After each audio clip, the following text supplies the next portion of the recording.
ঝটপট খুব সহজে এই নাস্তাটি তৈরি করা যায় 5 মিনিটে।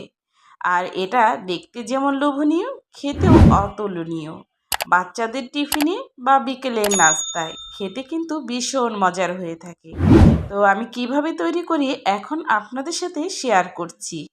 তো এখানে আমি পাউরুটিটা নিয়েছি, দেখতেই তো পাচ্ছেন। আর এটা 3 কোনা করে আমি কেটে নিব। আর এভাবে কেটে নিলে এই রুটিটা ভাজতেও সুবিধা হয় আর দেখতেও সুন্দর লাগে। আর বাচ্চারা একটু অন্যভাবেও খেয়ে নেয়, ভাবে যে একদম স্যান্ডউইচের মতন, তাই না?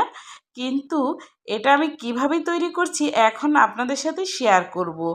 তো পেঁয়াজ কুচি, কাঁচামরিচ, লবণ, চিনি আর সাথে নিয়েছি কিন্তু গুঁড়া দুধ।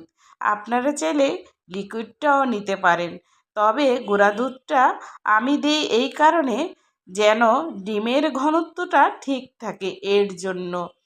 আর আপনারা যারা শুধু কাঁচামরিচ, পেঁয়াজ আর ডিম দিয়ে করতে চান তারা গুঁড়া দুধ নাও দিতে পারেন, তবে এই দুধটা দিলে খেতে এত মজার হয় কি আর বলবো, ভীষণ স্বাদ হয়। তো এইভাবে কে কে করেন আমাকে কিন্তু কমেন্টে অবশ্যই জানাবেন। তো দেখতে তো পাচ্ছেন, এখন আমি এই ব্যাটারটা রুটির সাথে মিশিয়ে নিচ্ছি। আর এভাবে করে কিন্তু নিতে হবে। আর লক্ষ্য রাখতে হবে পেঁয়াজ কুচিগুলো কিন্তু রুটির উপরে থেকে যায়।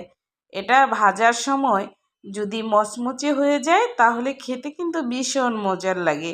আর এভাবে করে আমি সব সময় আমার বাচ্চার জন্য তৈরি করে থাকি। আমার বাচ্চাটা যখন ছোট ছিল ওর টিফিনে আমি প্রায় এই নাস্তাটা নিয়ে যেতাম। আর বিকেলেও এই নাস্তাটা তো আমরা করি এখনও। আমার কাছে বেশ ভালো লাগে খেতে। আর আজকের এই রেসিপিটা যদি ভালো লাগে অবশ্যই সবাই শেয়ার করবেন। আর ইউটিউব থেকে দেখলে সাবস্ক্রাইব করবেন, ফেসবুক থেকে দেখলে সবাই ফলো দিবেন। তো এভাবে সবাই আমার পাশে থাকবেন। আর কে কীভাবে এই নাস্তাটা বাসায় তৈরি করেন আর কার খেতে বেশি পছন্দ লাগে অবশ্যই কিন্তু এটা আপনারা কমেন্টের মাধ্যমে জানাবেন।